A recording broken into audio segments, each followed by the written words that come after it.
TV के serial doctor आरंभी में।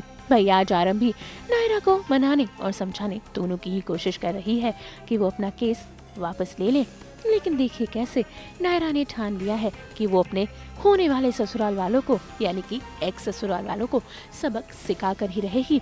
ऐसे में आरंभी उनके आगे हाथ भी जोड़ती है, लेकिन नायरा कोई भी बात सुनने को तैयार नहीं है। ऐसे में दोनों वकील आ चुके हैं आमने सामने और पेश कर रहे हैं अपनी अपनी दलीलें। वो दहेज लेने जैसा घोर अपराध कर ही नहीं सकती।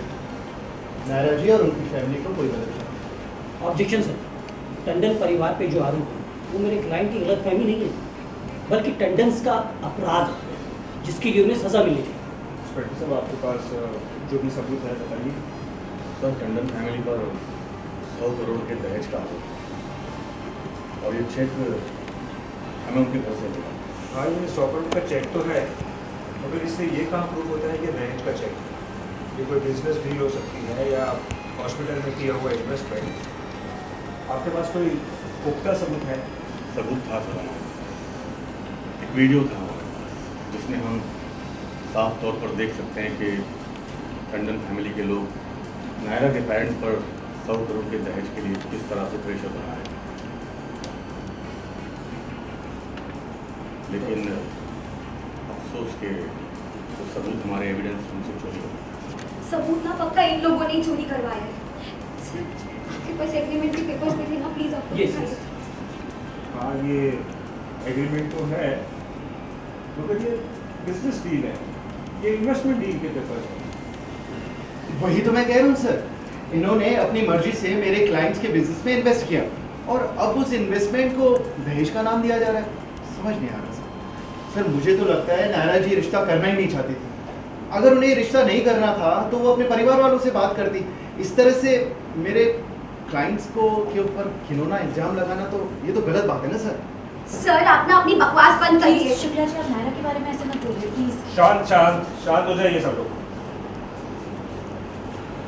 सर, इंस्पेक्टर साहब ने जैसे आपसे बताया, एक वीडियो था, हम सब ने देखा है।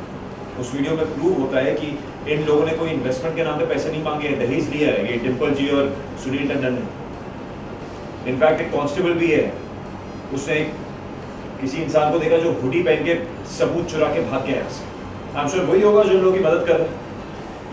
या देखिए, मैं आपकी बात समझता हूँ, मगर जो न्याय होता है वो एविडेंस के बेस पे होता है।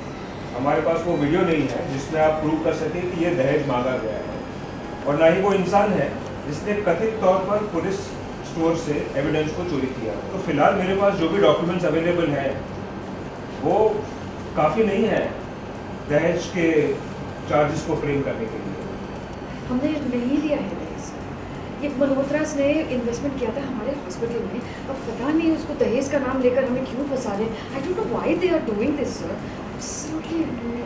देखिए मैडम, कौन क्या कर रहा है वो आप हमें ना बताइए, हमें पता है। एक्चुअली प्रूफ और एविडेंस जो भी था वो किसी ने गायब कर दिया है पुलिस स्टेशन से। आई डोंट नो क्यों किया, कैसे किया, कुछ नहीं पता। तो नायरा बहुत ही ज़्यादा सैड हो गई है कि ऐसे कैसे प्रूफ गायब हो गया। उसके साथ गलत पे गलत ही हुए जा रहा है, तो नायरा बहुत ज़्यादा सैड है।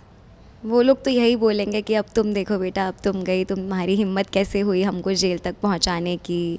अब वो लोग मुझे उल्टा ही बैकफायर करेंगे, क्योंकि अब एविडेंस गायब हो चुका है। तो अब वो लोग शेर बन चुके हैं फिर से।